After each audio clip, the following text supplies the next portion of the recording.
Um, the true startup cost of starting a business, right? What does it really cost to start a business?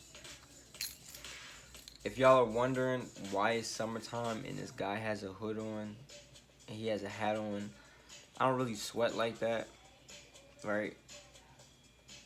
So I'm trying to activate my glands. I'm not in the sauna. It would be cool to get in the sauna, but right now I'm not in the sauna. So before I hop in the shower, I gotta get this out my system. This sweat and this whatever toxins in my body. Back to the issue at hand, right? The average startup cost and what your startup cost is, what I say the startup cost should be, all gonna vary. It's gonna vary off of industry. It's gonna vary off of region. Let's talk about where I'm at, right? New York metropolitan, right? The greater tri-state area, right? Your startup cost over here is gonna be significantly higher. And the reason it's gonna be significantly higher is because inflation is felt here more than anywhere. We're on the coast. We're right next to New York City. So the price is gonna be higher. The figure that I got from someone a couple years ago was $150,000. Talking 2010s when someone said this to me.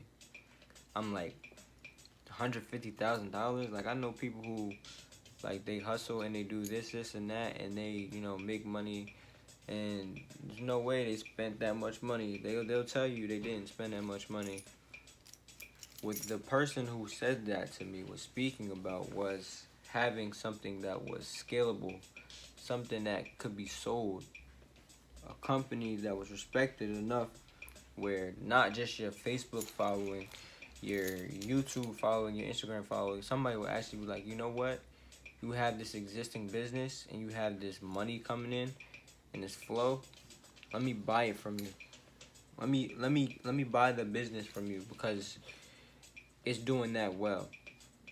It's two different things. You having a hustle that pays for this, and that, and you having something that can pay for the mortgage on real estate properties, corporate real estate, and things like that.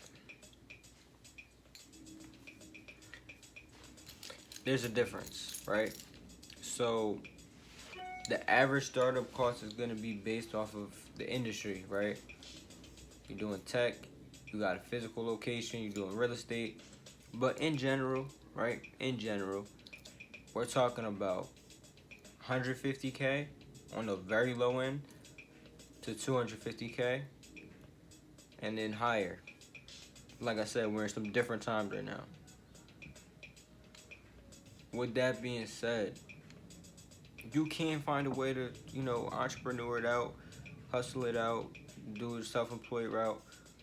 But to transition from uh, a person who, if you get hit by a car, your business continues to run and you still make money, to a business, it's gonna take money, right? So we have our people who go online and they sell stuff on Amazon and eBay and they do drop shipping and they make money doing that. That's cool. People who doing Airbnb and stuff like that. It's also cool. You can't do that without money though. You gotta pay money to get into the door. And then to be able to compete with the big boys, you have to, be able to do all of those other things. So yes, you can get a significant return, but if somebody's gonna be like, that's a great idea, I'm gonna buy that, I'm gonna invest in that. You done it better than anybody else who's doing it. To get it to that level, you gotta put in some hours, some sleepless nights. You gotta be grinding on a day-to-day basis. Or, right? Or if you don't want to take that harder route, right? If you don't want to, if you have the money to spend, which is where most people should be, because by yourself you can't do everything. You don't have 24 hours in a day. You can spend the money, right? But you got to pay everybody who's a part of the company. So if you have an official company, right, where people are gonna buy it, there has to be a profit share or something to that agreement, or you're the owner, you're getting paid somehow, right? Either you're getting a salary or you're getting paid a percentage of the business that you take out every year, right? So to be halfway comfortable, just to start, you gotta have at least 60K, right? At least. 'Cause you got staff you gotta pay. You gotta be emotionally available, financially available, physically available for your staff, right? So you have staff, part-time, help out. It's another 40K. Minimum, bare minimum. One person, you got family and friends help out also, it's 100K right there. And we didn't even talk about exposure. We didn't even talk about partnerships. We didn't talk about logistics. We didn't talk about branding, marketing. We didn't talk about margins, changes, cancellations, just all types of other bad luck stuff that happens that you can't control. Insurance, lawyer fees, employee benefits if you have employees, right? But you got your drop shipping, you got your Airbnb. You don't need people. Who's gonna go clean the spot? Who's gonna take the pictures for them? Who's gonna do all of that stuff? If it's you, cool, but you're gonna be grinding 365, 24/7. If you're not ready to do that, you need to have that money in the bank. You need at least 150K, because we always want to glamorize all this stuff about being an entrepreneur. It's so fun. You set your own schedule, set your own price. People who do FBA, you think they sleep 8 hours every night? If they didn't buy it and have somebody hold their hand through the whole process, they paid the money and people showed them the ropes. Okay, cool. But if you don't have somebody showing you the ropes, you think you're going to really have 8 hours of sleep every night? You think so? To make it scalable where you're making remotely without doing anything, you're going to be making over that 100K. You think you're going to be able to just have everything be smooth road? No, it don't work like that. What happens if the order doesn't get there? What happens if people cancel? What happens if they return it? What happens if your building gets destroyed? That's where those things like insurance come in, right? You got to think about the risks and all of that stuff. So, yes, you can find a way to skin by teeth and just, get by. But if you want to make it where somebody will be like, you know what?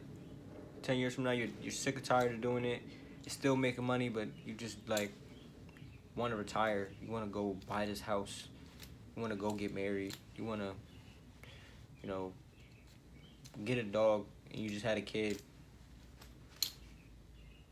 You want to sell it.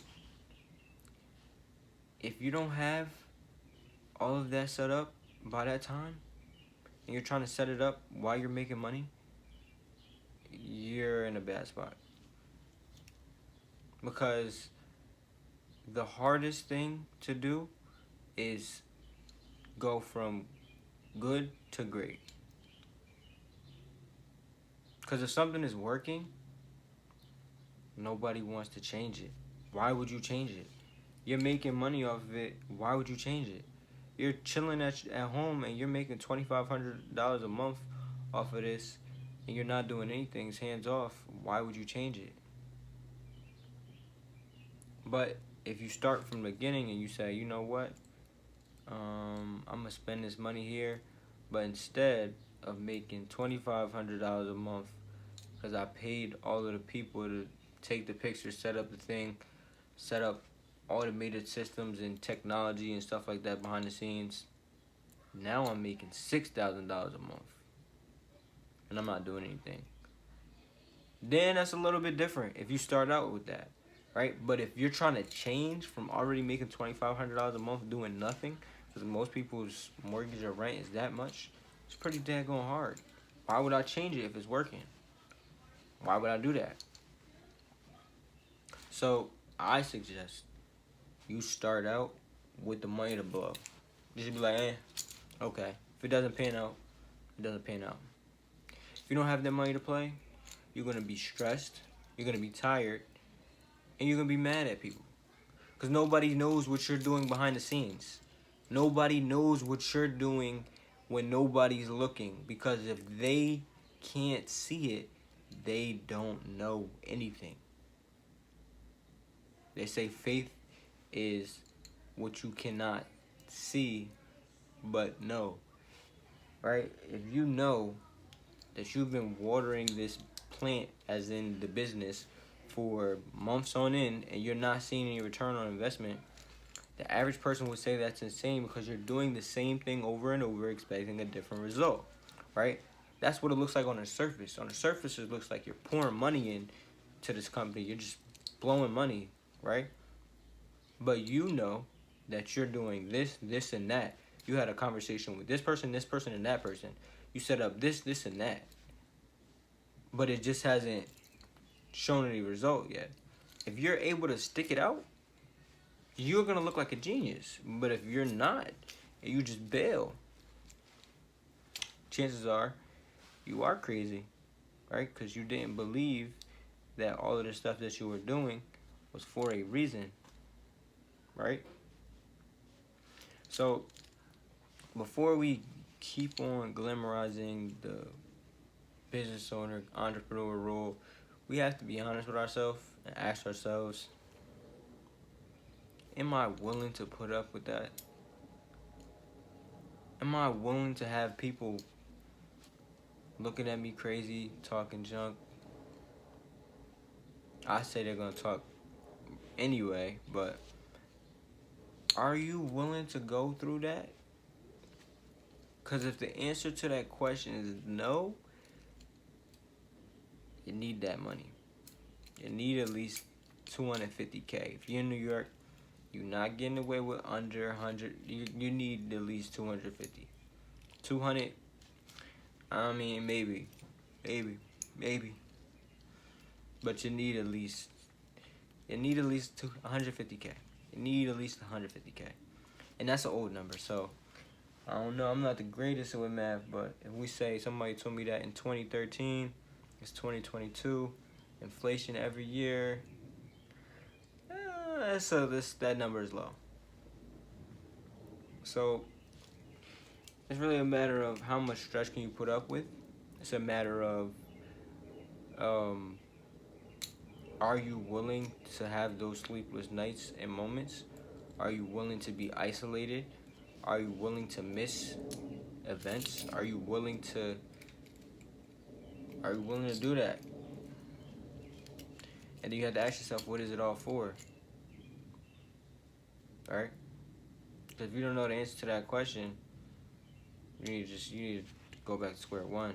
If you're doing it because you think it's the right thing to do, think it's going to give you the best result, ask yourself,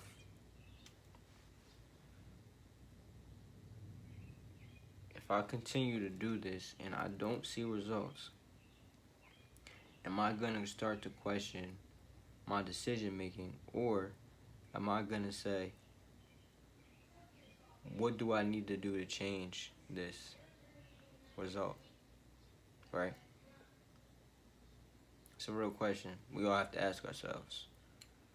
But yeah, I wasn't given that opportunity to just have that money to blow, but you know, that's why people raise money. That's why people bring on people to help them. That's why people, you know, join forces, find partners, do crowdfunding, all of that stuff. All of those are great tools to use, but I'm gonna save that for another video. 1.